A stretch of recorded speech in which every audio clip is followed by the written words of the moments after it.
Sticking to the spirit of always trying to get better in everything that we do in the shop, I'm gonna take everything that I learned from making this serving tray, I'm gonna make another one, but I use my CNC to get a little custom design for the middle. That's right, if you've learned one thing from this channel, I like wood and I like guitars. So let's make a guitar out of some wood and put it in the middle of our serving tray. I also like epoxy. I use my CNC to carve out the guitar, and I want to fill this with epoxy. So I went through with this compass and I kind of trace around the outside. So I'm gonna take this to the bandsaw and clean up all the way as close to the lines as I can, and I'll just clean it up. So then that way, it'll still be the guitar shape, and I can pour some epoxy and give it some cool color on the inside. Then I'm using some quarter sawn sycamore, and I'm gonna do the same thing that I did on my last one. I'm gonna do a little design here, but this one's gonna go on each side this way instead of the top and the bottom. And then the guitar is gonna be in the middle. I think it's gonna turn out really cool. My first step is to cut this out on the bandsaw. Do you prefer listening to music or podcasts when you're cutting stuff in the shop? Or do you like a silence? Let me know in the comments.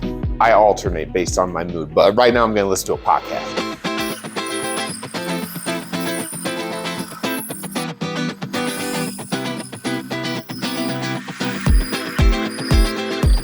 Not too bad. While I'm here, I'm gonna cut up the sycamore and then I'm gonna go sand both of these and clean them up.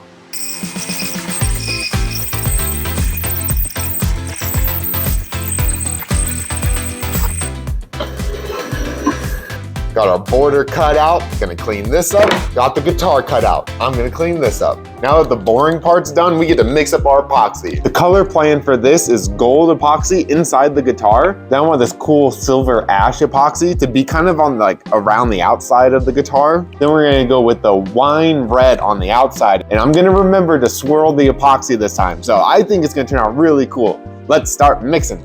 Let's see how high we can get it up here.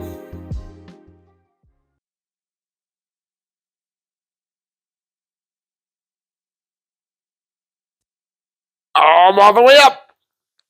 First step, we mix these both up. I really am not an epoxy expert. I just know that you're really trying to get both of those, the A and the B, to combine together, because that's what gets it to like harden up and become the epoxy that you see. So the better you mix it, the better outcome you get, and I think they recommend like 2 to 3 minutes. The vacuum chamber is super simple. Like I bought it and it was 2 parts and I had to put this hose on and that was it. All you do is you throw them in there and then flip the switch. Oh, and make sure that this is closed too.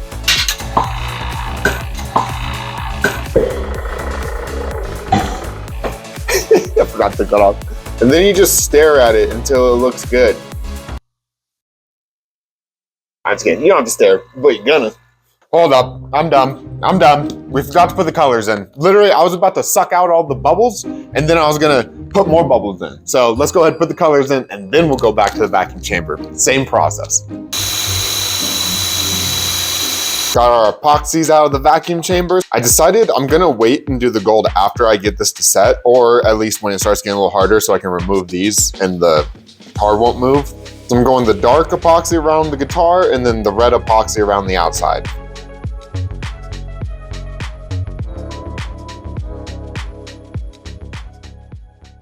We got our serving tray cured up and it's time to take it out of the mold. We did have a slight change of plans though. I was gonna do the gold epoxy inside the guitar, but when I started swirling it, the epoxy started flooding in. So I kind of had to pull some in. I tried to get some red inside so it was at least different than the immediate outside, but I don't know, I still think it's all gonna turn out really cool. Last time I flipped it over and it fell off the table, so I'm just gonna use the mallet this time.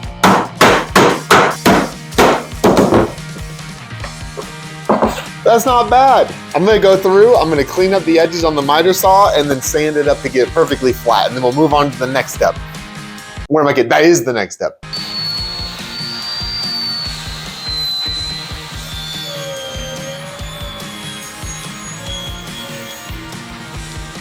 So I made a little mistake. When I was measuring for the handles, I measured it a little bit too wide. But in order to fix that, I just went in, I decided I'm gonna cut out a little design inside of the quarter sawn sycamore, and then I'm just gonna fill that with epoxy. And I chose a black charcoal epoxy. I think it turned out really cool. To keep all the epoxy inside of here, I just put some tape on the back of it, and then I threw it inside the mold. It was super easy. You wanna see a trick?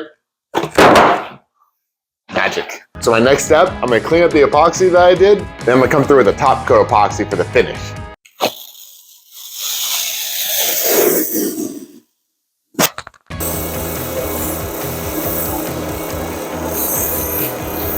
One of my new favorite things is putting the top coat of epoxy on. Look how satisfying this is.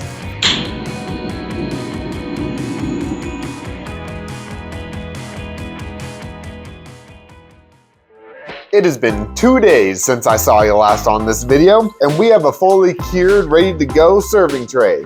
Well, not fully ready to go because I need to put the handles on. But before I put the handles on, I'm gonna go through, clean up the... That one got long. I'm gonna go through, clean up the bottom of this, and I'm gonna polish the top of this. I haven't polished epoxy before, but I did get a little kit with some polishing compound and some cleaner spray. So I'm gonna give that a shot.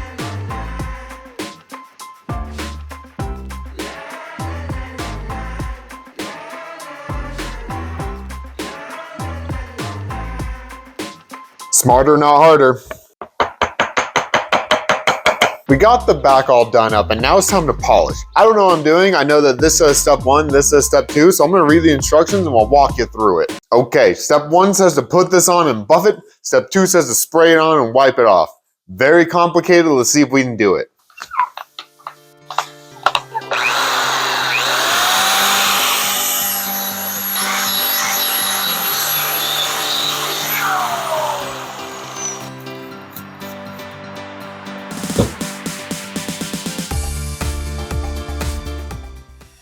I don't know if that made a difference or not, but it looks cool. It's super smooth too. So I'm just gonna assume it did make a difference. Made it nice and polished. Duh. Now it's time to put the handles on. Since I've already finished it, I'm gonna be working through the bottom, and then anything that happens on the top is gonna get covered by the handles, so it should be completely fine. These are the screws that I'm using. So I got this drill with the countersink bit that kind of set the distance that's gonna be enough for the little head of the screw to fit inside of. Then I have this 9/64 drill bit that's just bigger than the screw. So that way the screw will go all the way in, no issues, and it'll sit perfectly on the bottom. I've also drilled holes for the feet as well.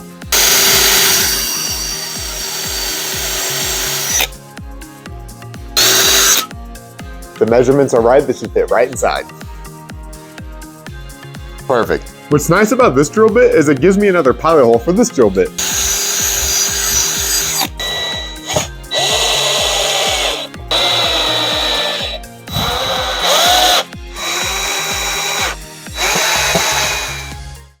Just like that, and that's the serving tray done. It may be no surprise, but I made this one for myself. I wanted to get a lot more practice on doing stuff on the inside of it. I wanted to get more practice with the top coat epoxy and using my epoxy polisher and stuff. I will say, it doesn't look a ton different after polishing it, but it does feel pretty different. It feels a lot more like solid, I would say. It feels better because I was able to compare this with the other one that I did. The other one's still nice. It's really nice. Could still be yours. If you enjoyed this video and for some reason you want to see more of me, feel free to click one of the videos or the subscribe button or all of them. Leave the likes, comments, subscriptions.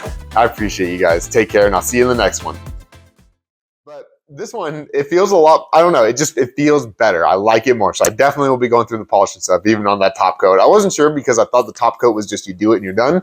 I think you can do it that way because it still looks great, but whatever.